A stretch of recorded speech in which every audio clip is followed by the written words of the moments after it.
paz de Jesus esteja conosco. Hoje, como a Kátia disse, eu vou falar sobre perispírito.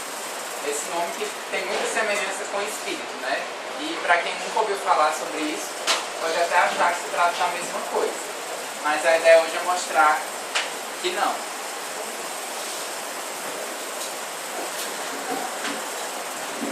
A ideia dessa palestra veio da leitura que eu estou fazendo, já estou quase no fim desse livro, Perispírito e suas modelações, de Luiz Gonzaga Pinheiro, que eu recomendo bastante, que é um livro bem esclarecedor, muito extenso, assim, não daria para falar sobre tudo que ele trata, né, porque é muita coisa, mas é extremamente interessante. Perispírito, ele vem do grego peri, que significa em torno, e do latim spiritus, que significa alma e espírito. Aí a gente já entende o quê? Que o perispírito ele fica ao redor, digamos assim, do espírito. Né? E segundo o dicionário, né, ele é um invólucro, um envoltório, impalpável, não dá para se pegar, que segundo os espíritas une o espírito ao corpo físico, né? Esse corpo aqui de carne que a gente tem enquanto encarnado. E ele, na verdade, ele não foi uma descoberta espírita, ele já foi descoberto há muito tempo. Né? Se eu não me engano, pelos egípcios, ele era chamado inclusive de Ka. E aí teve várias denominações de vários iniciados, né, religiosos dos tempos antigos. E aí, com a denominação espírita, né, através de Allan Kardec, surgiu esse nome perispírito, que hoje também é conhecido como corpo espiritual ou psicossoma, nome dado pelo espírito André Luiz, corpo fluídico, por Leibniz, mediador plástico, por Kudworth, e modelo organizador biológico, por Hernani Andrade. Esses só são alguns dos vários nomes, várias denominações que você pode encontrar para perispírito. Então, às vezes, você está lendo lá um livro espiritualista, um livro de física quântica, um livro de outros assuntos que não necessariamente espiritismo, e você encontra algum termo desse e você acha que é outra coisa, mas no fim das contas é o perispírito. Kardec, ele disse que o homem ele é um espírito encarnado em um corpo material, né? E o perispírito é o corpo semimaterial que une o espírito a esse corpo aqui. Aí ele fez a seguinte analogia para a gente entender com maior facilidade. O espírito, né? Ele é o quê? A semente ou germe. Ele ficaria no centro, certo? Aqui comparando com o abacate. O perispírito é o perisperma, que a gente conhece como a polpa ali da fruta, né? Do abacate. E o corpo físico, que é esse que a gente tem no momento, seria a casca da fruta. Então ficou bem claro que a gente vê o que é que está ligando essa casca à semente. É a polpa. Essa polpa seria o perispírito, na analogia de Kardec. E para a gente visualizar dessa forma e também entender melhor, o espírito em si, ele é a famosa centelha divina, né? Ele é luz, ele não tem uma forma própria. Então quem vai dar essa forma a essa luz? Justamente o perispírito, tá? E aqui o nosso corpo físico. Então enquanto a gente está encarnado, eles estão sobrepostos um ao outro, né? E ligados e se intercomunicando. Kardec simplificou, porque já ouvi falar, né, de 11 corpos.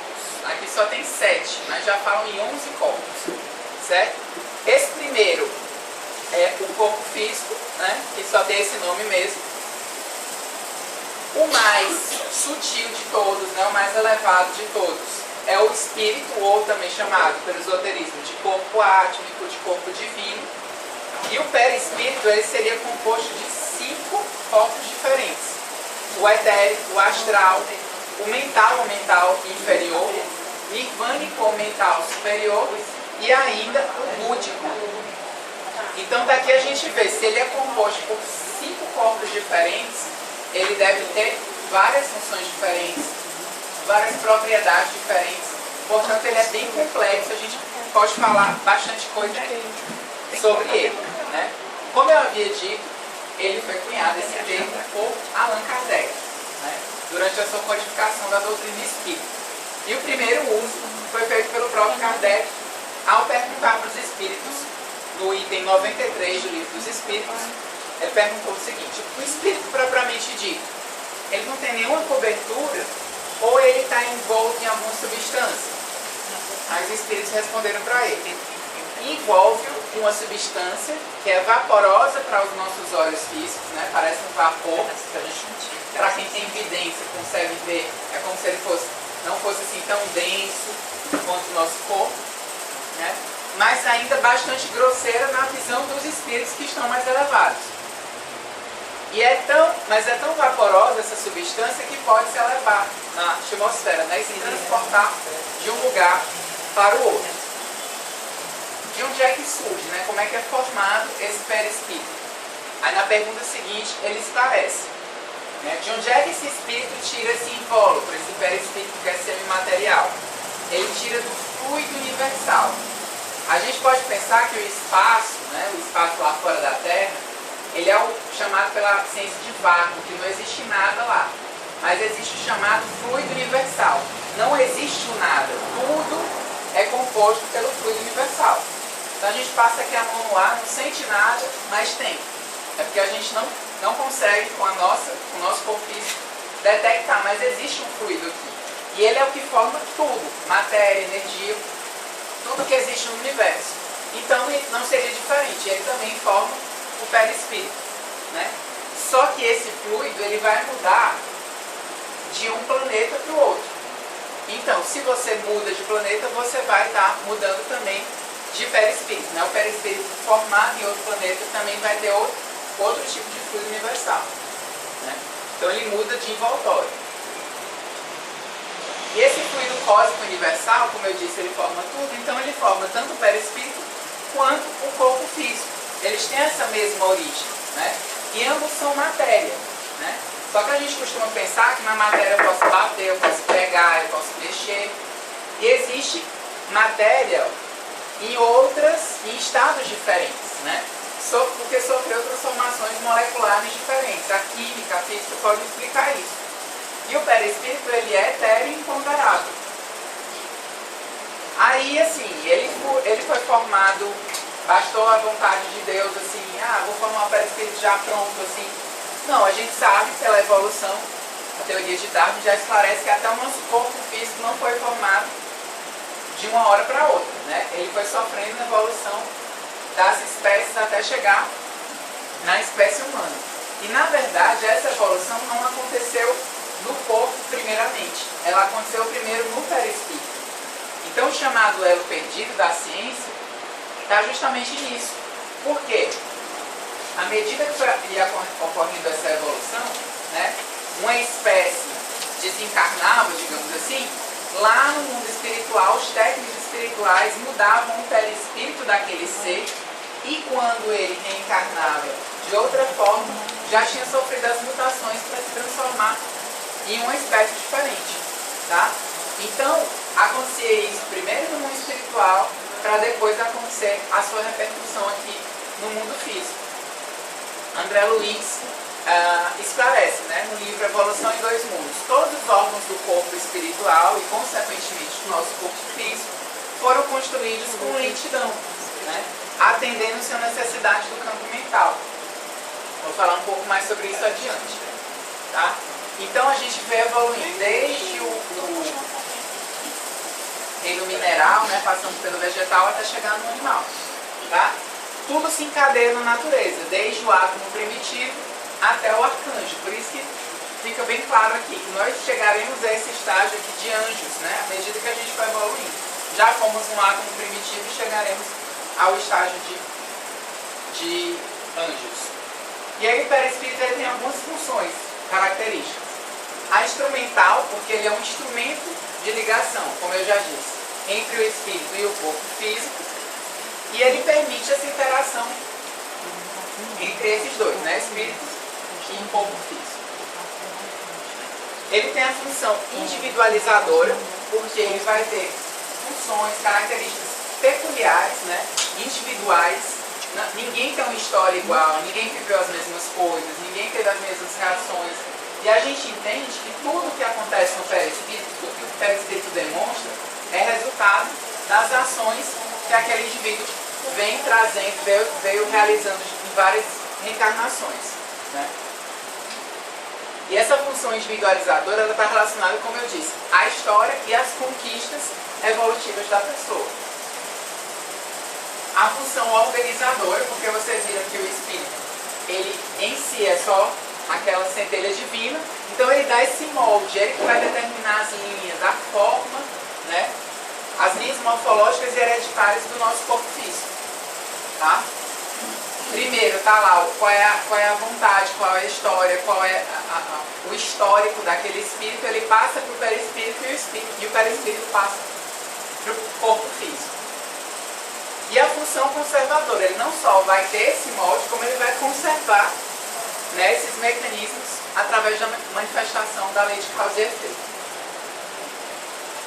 Além disso, ele tem a função sustentadora. Né? Através do impulso da mente, ele vai transferir, como eu disse, paulatinamente, né, devagarinho, a energia vital do corpo físico, sustentando desde a formação até o seu completo desenvolvimento, garantindo a nossa vitalidade. Antes da gente reencarnar, a gente tem uma cota desse chamado fluido vital, né? Então, já está programado o dia do nosso desencarne. Então, a gente vai ter esse fluido vital que vai sendo transferido, como se fosse assim, um combustível, né? Que é certinho, dá certinho do dia que a gente encarnou até o dia que a gente desencarnar. Certo? É isso que acontece. Isso é passado do espírito para o corpo físico através do perispírito. Ele vai ter várias propriedades, né? Plasticidade, temperatura, sim, o perispírito, ou ele pode estar quente, ou ele pode estar frio. Odor, né? Vai transmitir essa sensação de um odor, hora de rosas, hora de lixo, hora de cigarro, hora de alguma coisa com a qual ele tiver identificação através dos pensamentos dele. Sensibilidade magnética, sensibilidade global, densidade, ponderabilidade, luminosidade, penetrabilidade, perenidade, bicorporeidade, capacidade refletora, mutabilidade, expansibilidade, unicidade, visibilidade e tangibilidade. Ainda tem até mais coisa do que isso aqui. São as funções principais, né, as propriedades principais do perispírito. Vocês verem como ele é complexo. Plasticidade, alterações morfológicas. Né? O que quer dizer? Como eu disse, se ele dá a forma, então ele tem essa capacidade de plástica, digamos assim. A gente sabe que o material plástico ele tem essa flexibilidade de se moldar, né? De acordo com o que a gente quer. Pois é a mesma coisa. O perispírito de um ser, principalmente que tem uma capacidade mental mais avançada, ele vai conseguir mudar a característica dele.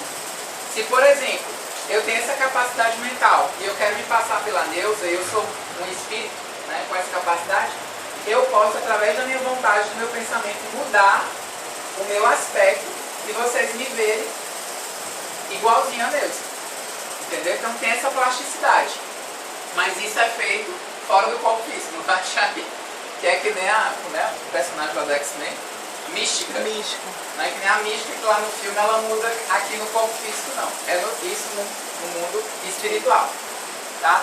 Em decorrência dessa propriedade, ele também tem a expansibilidade, né? De se expandir, de se exteriorizar através do desdobramento e de doações fluídicas. Ele tem densidade, porque se ele é semimaterial, tudo aquilo que é material, que é semimaterial, tem densidade. Né? Para a gente ele pode não ser tangível, a gente pode não pegar nele, mas ele tem essa densidade, ele tem peso. Está sendo feita uma pesquisa, inclusive, com desencarnados, né? A pessoa desencarna e, lógico, tem autorização para fazer isso, mas tem um grupo de pesquisa que está pesando a pessoa logo antes, né? Lógico, isso pessoas que já estão, de certa forma, desenganadas, já sabem que estão próximos de desencarnar. Então, eles pesam o corpo dessa pessoa bem pouco antes dela desencarnar e logo após o desencarne. E a média de diferença entre o peso de antes de morrer e depois de morrer é de 15 a 20 gramas. Então eles estão chegando a essa aproximação do que seria o peso do perispírito, de 15 15 a 20 gramas. É muito pouco no nosso conceito, mas já prova que ele é matéria, né? Que ele tem esse peso. E ele tem também luminosidade, que eu vou falar um pouquinho melhor à frente.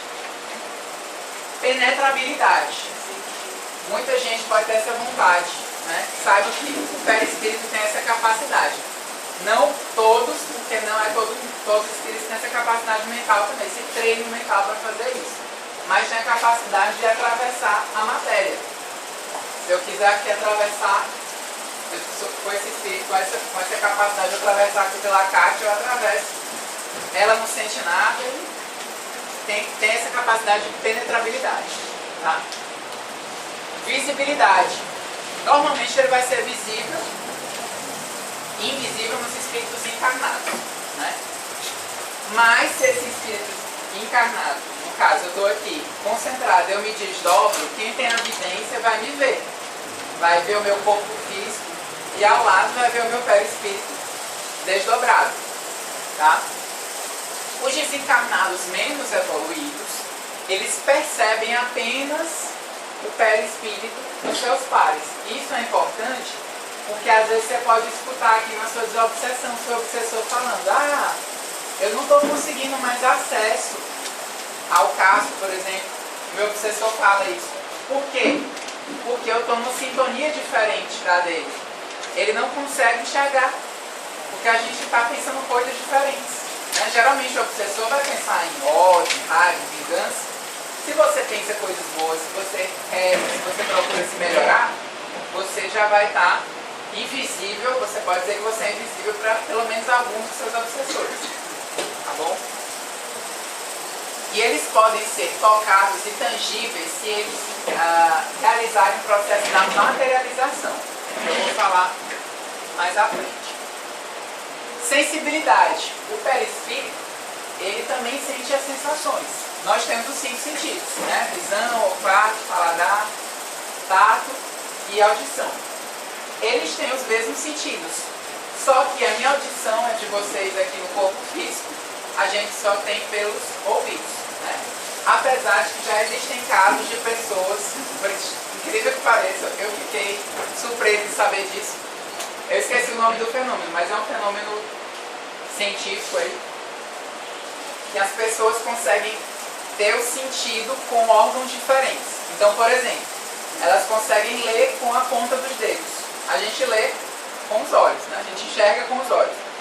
Mas elas colocam o dedo nos livros, saem passando assim. Não é como a gente faz para apontar, para não perder a leitura, não. Elas literalmente com os olhos fechados, elas botam aqui o dedo e leem e falam o que está escrito. Então, se a gente no corpo físico já tem gente que consegue fazer esse tipo de coisa, isso pode explicar como é que acontece no perispírito. O perispírito, ele vai escutar, ele vai ver, ele vai sentir o cheiro, a sensação tátil, a sensação do paladar, tudo no perispírito inteiro dele. Por isso, gente, que é importante fazer uma brincadeira. Mas não deixa de ser verdade.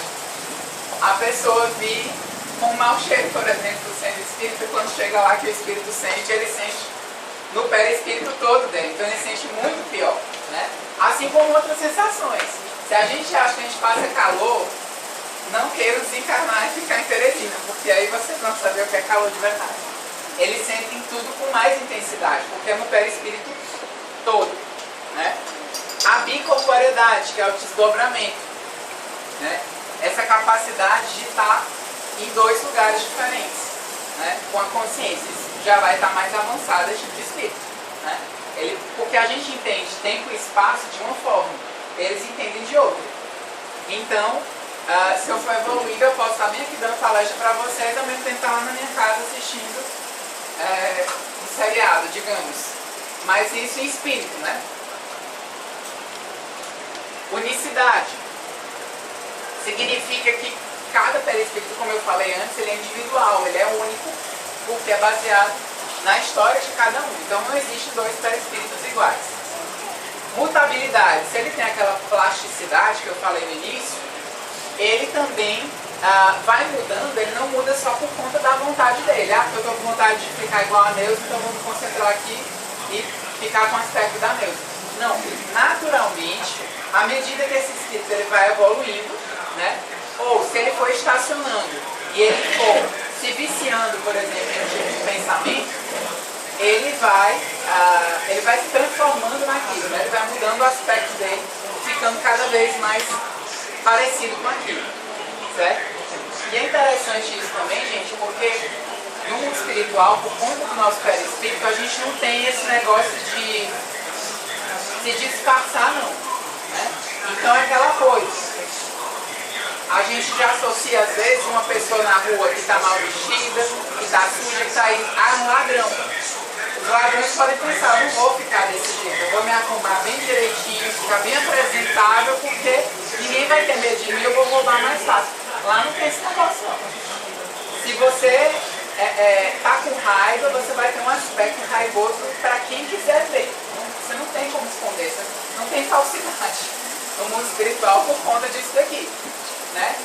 Mas à medida que você vai mudando seus pensamentos, a sua vibração vai mudando a forma, a substância e a estrutura do seu perispírito. E aí tem várias outras propriedades. O perispírito, ele tem a forma que o espírito deseja. Quando a gente fala desejar, esse desejo não é exatamente tipo assim, agora eu quero, porque eu quero ficar igual a Deus, eu vou ficar igual a Deus. É desejo no sentido de com o que você sintoniza, com a vibração que você está, qual é o seu histórico, né? Acaba que é o seu desejo real, porque é você que está construindo aquilo, né? Às vezes a gente pensa que o desejo é naquilo que a gente está, que a gente jura que quer, mas na verdade a gente quer internamente outra coisa, né? E aí a gente vai mostrar a nossa face, a nossa forma, através disso que a gente deseja. Aí às vezes vocês podem achar estranho, uma desobsessão, escuta falar que o espírito estava vestido igual a uma rainha, igual a um faraó, igual a um escravo. É porque às vezes é tão forte aquela encarnação, né, aquela vida, aquelas experiências que o espírito viveu, que ele, ao desencarnar, às vezes ele volta, né? Por exemplo, se eu fui rei em uma vida passada, e eu gostei muito foi a encarnação que eu tive mais assim, foi mais intensa, que eu tive, né, mais ligação, eu posso desencarnar e voltar a ter aquele aspecto de rei que eu tive em outra vida, né? Voltando a ter os trajes e tudo mais, porque aquilo ainda faz parte muito forte, né? Mas geralmente o que se encontra são os sinais da última encarnação, né? E aí tem espírito que vem fazer desobsessão aqui, que está ainda com uns trajes lá 1500 e não sei quanto, porque nunca mais encarnou. Então foi a última encarnação dele, por isso que ele guarda esse aspecto de muito tempo atrás. Ele também vai guardar as doenças que ele teve, cicatrizes, cacuetes, né, que são manias, trejeitos, até membros amputados, né? É muito interessante esse livro que eu estou lendo, porque ele mostra isso, e a gente faz esse atendimento aqui em vários momentos. Chega o espírito para a desobsessão, e ele está, eu sou meu braço, estou sem o meu braço. Ele estava sem o braço, quando ele estava encarnado. Só que aquilo está tão forte para ele, ainda está tão enraizado, que ele ainda acha que está sem o braço. O braço é interessante, os relatos dos médicos que participam das experiências desse livro. Eles falam, olha, o braço está lá, transparente, está um moldezinho todinho, mas o espírito, a força do espírito, pensando que está sem o braço, é tão grande que o braço não consegue se formar. Então, muitas vezes ele precisa da incorporação de um médium para ele sentir as sensações do corpo físico do médium, e aí ele se sentir com o braço do médium de novo, aí ele consegue quebrar essa barreira, e aí quando ele volta, né, termina a desobsessão, ele sente o braço se formar novamente. Como o espírito, lembrando, o espírito é só luz, ele não possui matéria para sofrer as deformações ou melhorias, né? Vai depender das escolhas que ele faz, das experiências que ele vive, o que ele pensa, né? O pensamento preso às lembranças da última encarnação vai moldar o perispírito, apresentando-se ao vidente da mesma maneira que se vê. Então acontece a mesma coisa. Se o espírito ele está achando que o braço dele está amputado, ele não consegue ver nem o braço transparente, ele não vê nada, ele ver do jeitinho que ele estava antes de desencarnar. Mas o médium que é vidente, ele também vai ver assim, mas como eu disse, ele vai ver esse molde aqui do braço, mas não o braço do jeito que ele está, do mesmo jeito o resto do corpo. Quanto mais o espírito ele for evoluindo, mais ele vai se tornando etéreo, né? Mais iluminado, menos denso, cada vez mais leve. Né?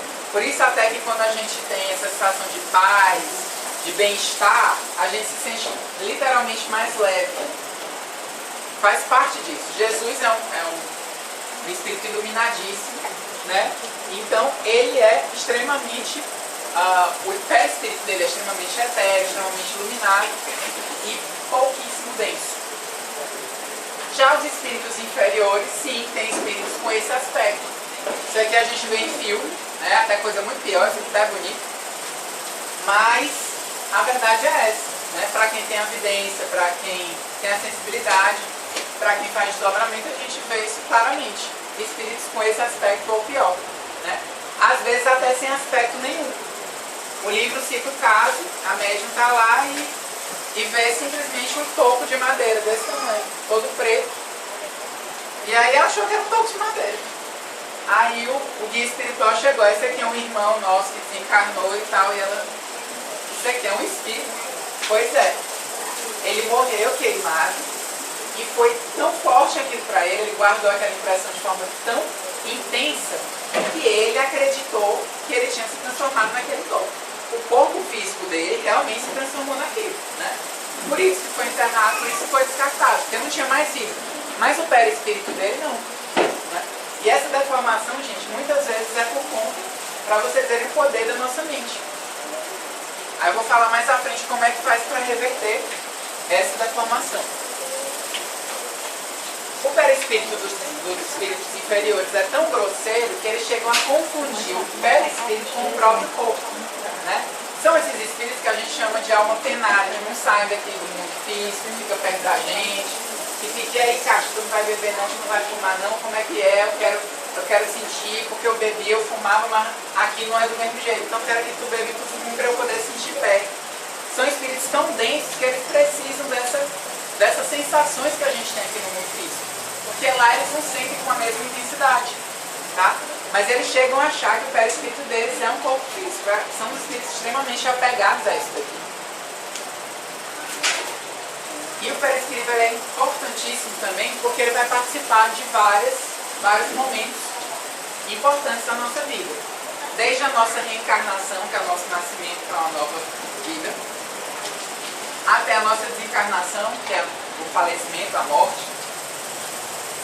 A nossa evolução, porque ele vai sendo, como eu disse, mudado à medida que a gente for evoluindo. Na mediunidade, que eu vou explicar também como acontece esse processo, e para a realização do passe, né? Passe espiritual que é dado aqui no centro espírita. A constituição íntima do perispírito não é igual em todos os espíritos encarnados ou desencarnados, né? Tanto os que povoam a Terra, como o espaço que a circunda. Então é semelhante ao registro que acontece em secretário eletrônico, cartão de crédito e débito, né? Eles vão guardar as informações em campos magnéticos. Isso aonde? No perispírito.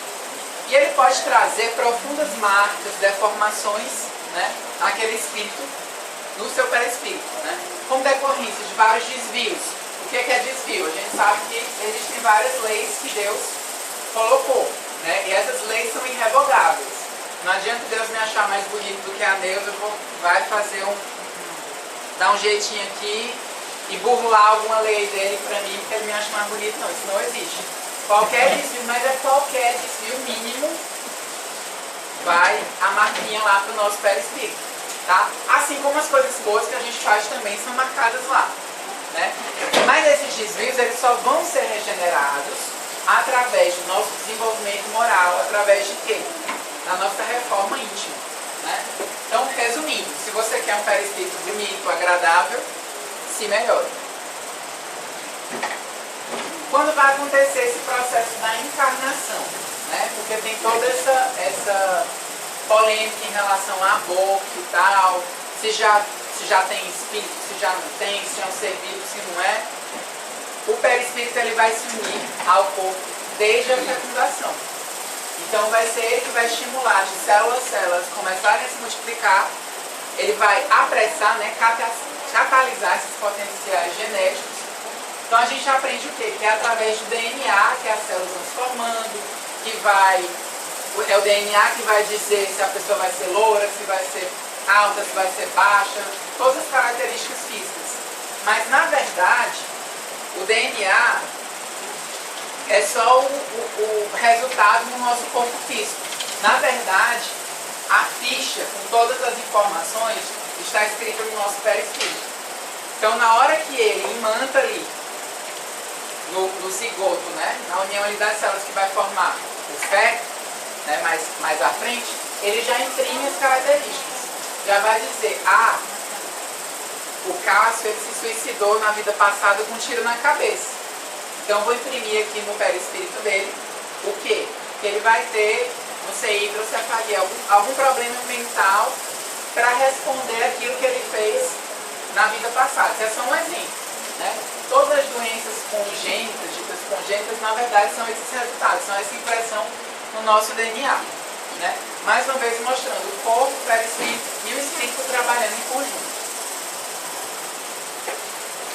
Então ele vai, o espírito através do perispírito, porque na verdade o perispírito, como eu disse, é essa ponte entre uma coisa e outra, mas a vontade vem lá do espírito. Né? Ele vai influenciar as funções endócrinas, o sistema nervoso central, o sangue, e vai ser ele que vai modelar definitivamente a célula e dizer como é que a nossa célula vai ser formada. Como eu havia falado antes, a questão da evolução, esse livro que eu mostrei no início, ele cita todo o processo, desde lá as primeiras bactérias dos seres unicelulares, com uma célula só, até chegar no homem, né? Aqui no reino animal. E é muito interessante porque esse perispírito ele vai sendo formado e vai passando isso para o corpo físico e ele vai ganhando funções cada vez mais complexas de uma espécie para outra. Né? Porque do mesmo jeito que a gente está evoluindo aqui, a gente passa de uma série para outra, Deus não ia entregar também as coisas de bandeja não.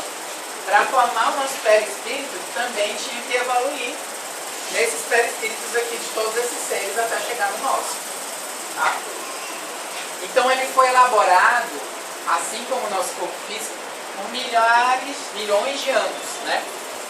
Mas assim, nesse processo vagaroso, ele foi adquirindo esse automatismo que hoje a gente tem. A gente não precisa pensar, eu não posso esquecer de respirar, porque se eu esquecer de respirar eu vou morrer. Não, eu estou respirando aqui, não estou pensando no assunto, meu sangue está sendo filtrado, meu coração está batendo, está acontecendo tudo aqui comigo e com vocês, sem ninguém precisar mandar. Isso foi sendo adquirido no perispírito vagarosamente. Tá? E para existir, já que existe espírito, tem que haver perispírito. Tem-se essa impressão que à medida que o espírito ele vai evoluindo, ele chega no momento que ao não precisar mais reencarnar, porque ele já está extremamente evoluído, ele não vai precisar mais de perispírito. Não, ele continua tendo perispírito. Só que o perispírito dele é tão sutil, tão leve, que ele chega a ser confundido com o próprio espírito. Mas o espírito ele continua tendo uma forma por conta do perispírito. E por que isso? Porque se a gente aprende a ser melhor, a gente aprende a pensar no outro, né? A servir, a ser caridoso. Como é que eu vou ser caridoso para a Neuza e aparecer para ela para dar uns conselhos? Eu sou só uma luz. Será que ela vai me entender? Não. Tem que aparecer pleno e belo. Né? Eu sou Cáscara de belo. com esse formato avançadíssimo. Né? Que nem eu fiz. Eu vim aqui só para isso. Só reencarnei por conta disso. Pra dar palestra. Só que não, mas enfim. É isso, para poder se comunicar, para poder aparecer, para poder ter essa relação com os outros que estão mais atrasados, digamos assim, o perispírito tem que se manter, senão o espírito não tem essa condição. Tá? Deixa eu ver se mais alguma coisa aqui. E é ele que dá esse limite em relação entre espírito e corpo material. Então, gente, para ficar bem prático aqui, como é que acontece essa relação? O espírito, ele pensa, o perispírito transmite e aí o corpo faz, né? Essa é a relação de espírito para corpo. E o contrário também. O corpo quer, o perispírito transmite e o espírito recebe. Só que olha só, quem será que manda aqui na relação? Quem será que é o homem da relação, sendo machista aqui? O espírito. É o espírito. Então essa história de que a carne é fraca, conversa fiada. Olha quem é fraco, ó. O espírito. Fraco momentaneamente, né? Então se você gosta de pular a cerca, não é porque o seu corpo quer. É porque o seu espírito está desejando e vocês provavelmente já pularam a cerca, ó, há várias encarnações. Pois é. Aí vai pensando lá, já vinha fazendo, aí manda, vai corpo, vai corpo. E o corpo vai. Por isso que a gente tem que se treinar, gente. Veio lá à vontade, segura. O espírito ainda segura, mas o corpo a gente segura, né? Guarda a chave do carro, tranca a casa, arruma, mas não dá. E aí, gente, isso é tão poderoso que até o nosso processo, nosso sistema imunológico, ele é derivado do perispírito. Aí você pensa, eu vivo doente.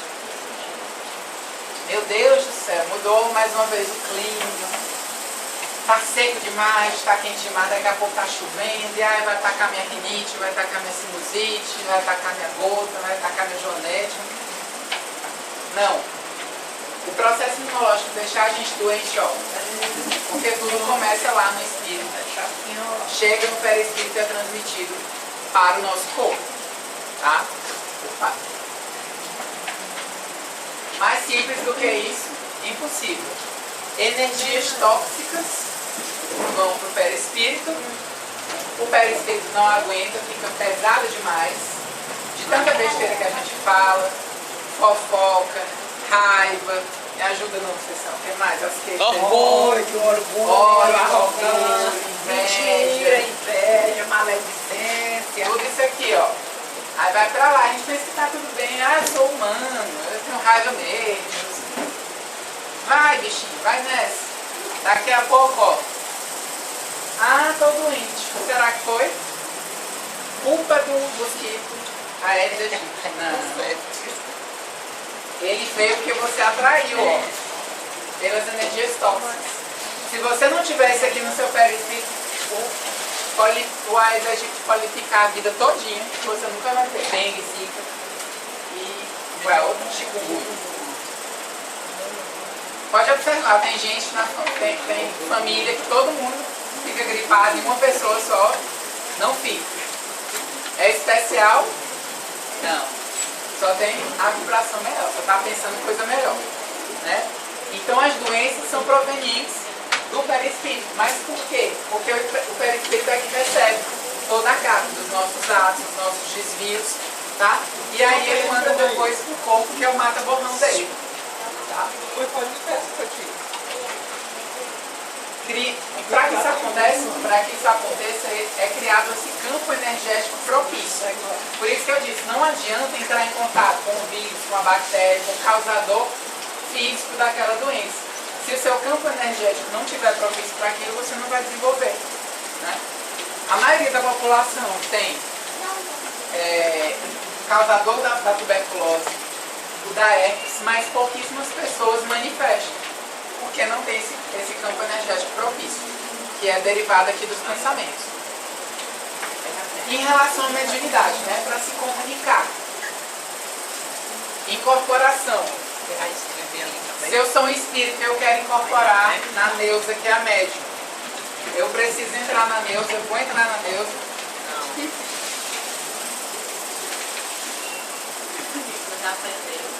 O que a lei da física diz? Não é nem Kardec, nem ninguém. 2 corpos não ocupam o mesmo espaço. Pois é a mesma coisa. Então essa transmissão é feita mente a mente. Quem é o instrumento para isso, o perispírito, tá? Agora, muita atenção, que é um esqueminha um pouco complexo. Vamos lá. Devagar. O espírito comunicante, desencarnado, né? Está lá do outro lado. Ele quer passar aqui a mensagem. Então, primeiro ele passa a mensagem que ele quer passar para o perispírito dele. Aí o perispírito dele que vai mandar a mensagem, né, através do pensamento dele para o perispírito da médium deusa.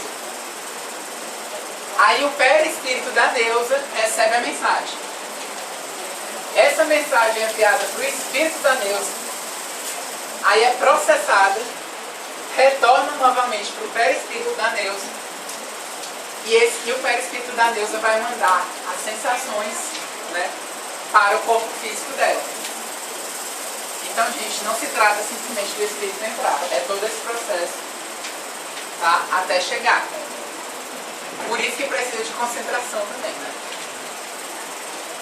Nas manifestações visuais, a gente pode pensar, se ele é semimaterial, como eu disse, ele vai se tornar material igual ao meu corpo para poder aparecer e eu poder pegar?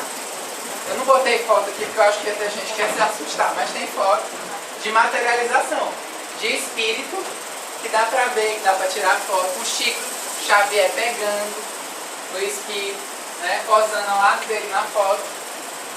Mas para isso acontecer, ó, os fluidos perispirituais do médium, porque tinha um médium também do lado, era o Chico, Chico também era o médium, também. Tinha outro médium junto, e aí eram misturados os fluidos do perispírito do médium com os do espírito, para ele poder se tornar visível, tangível, né, para poder pegar nele. Então não ocorre só com os fluidos do perispírito do espírito, né? Tem que ter essa mistura, por isso a importância do médium. O perispírito também é a sede da nossa memória, né? Então, as vivências passadas estão registradas no espírito, mas ele, ao reencarnar, essas memórias vão lá para o chamado inconsciente, que é quem? O perispírito. Já que ele é esse lugar comum entre o espírito e o corpo físico. O espírito é que é o dono da memória, como eu falei, é ele que manda uma situação, uma relação, né? E aí ele vai dizer o que é conveniente, o que ele quer lembrar. Mas aí tem lei de causa e efeito, outras leis que fazem a gente se lembrar de coisas até que a gente não quer, que não é muito agradável, mas que a gente precisa lembrar para poder se melhorar, tá? E aí, quando ele quer se lembrar de alguma coisa que ele não está tendo acesso, ele vai lá na estante, na biblioteca dele. Onde é que está essa estante, esse almoxarifado, esse armazém de memória? O perispírito. Luminosidade, né? Tem essa história de espírito de luz, espírito sem luz. Pois é, todos têm luz. A diferença é que um está bem apagadinho nas outras. Tipo a Neuza quando aparece na sopa. Só luz, aquela... Não, né? É diferente. Diante de uma presença espiritual superior, de uma Madre Teresa de Calcutá, de quem mais? De um André Luiz, de um Chico Xavier, a mera, essa luzinha aqui parece só uma velhinha, de nada, entendeu? Porque a luz é muito intensa, quando o espírito é avançado. Tem um capítulo do livro, que eu mostrei no início, acho que é o capítulo mais longo, inclusive, que trata sobre suicídio. E eu achei muito interessante porque, assim, citam vários, praticamente todos os tipos de suicídio que vocês imaginarem. Por retaliação, por enforcamento, a pessoa que tocou fogo no corpo, se jogou no trem.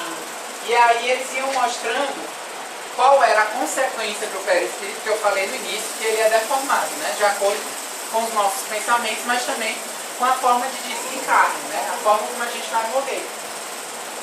E aí a pessoa que ela resolve tirar a própria vida, ela está indo contra a maior lei, né? Porque, enfim, Deus deu esse presente pra gente, essa oportunidade pra gente. E sou eu mesmo que tiro. Não é nem o outro, sou eu mesmo que escolho desistir. A escolha é tirar o livre-arbítrio, mas ao mesmo tempo tem a consequência, né? você não vai, como muitos acreditam, queimar no fogo do inferno por toda a eternidade. Não.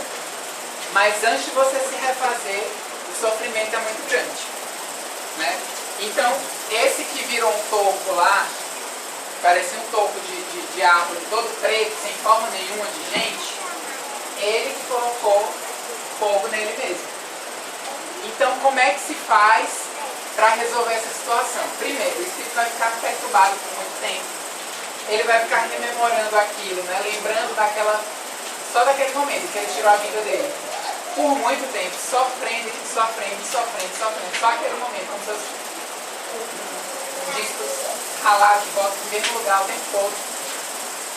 E aí, quando ele consegue sair desse estado de perturbação, que é muito difícil de tirar, é um processo longo, os técnicos espirituais que estão lá, cuidando tanto de encarnação como de desencarne, eles estão criando um molde, né? Esse molde está em um outro corpo, né, que o espírito possui, que é o corpo mental, que esse é indestrutível e esse ainda é formável, não dá para você mexer nele, né? Ele fica lá guardando a sua forma.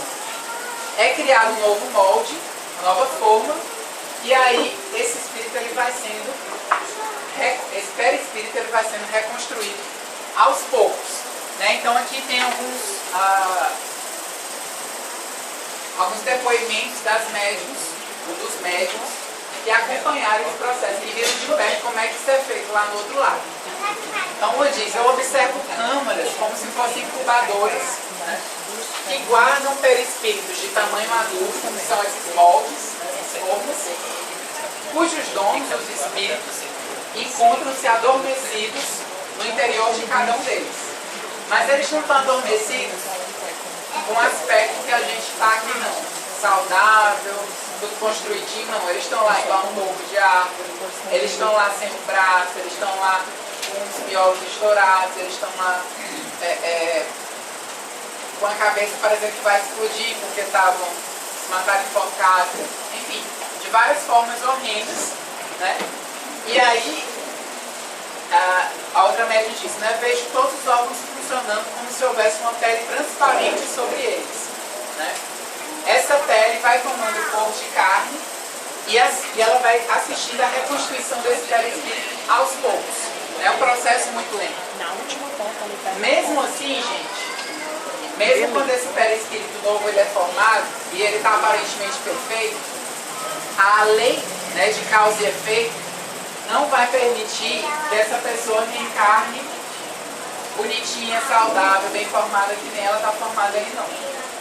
Aquilo vai ficar, todas aquelas informações do perispírito, e aí, como eu disse, se, por exemplo, se matou com um tiro na cabeça, ao reencarnar, pode não desenvolver o cérebro, e aí nem chegar a nascer, né? Nascer vivo, no caso. Ou via anencefalo, de diversas formas, nessa primeira encarnação. Aí depois vem com algum tipo de demência. Aí na terceira encarnação, se deu um tiro no olho, sei lá, pegou, afetou o olho, vem sem enxergar de um olho. E assim, a cada encarnação vai conseguindo remodelar esse perispírito. Aí você pode pensar, meu Deus do céu, mas por que Deus permite isso? Eu devolvo com outra pergunta. Por que a gente se permite fazer isso? Né? Porque se a gente tem coragem de fazer isso com a gente, ele tem muito mais misericórdia com a gente, porque pelo menos ele dá uma oportunidade de a gente começar de novo. E a mensagem disso é justamente que não adianta tentar acabar com o que é indestrutível.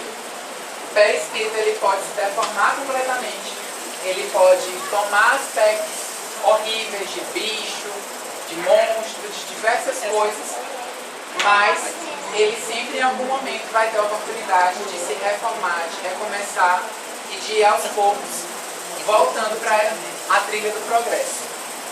É isso, obrigado.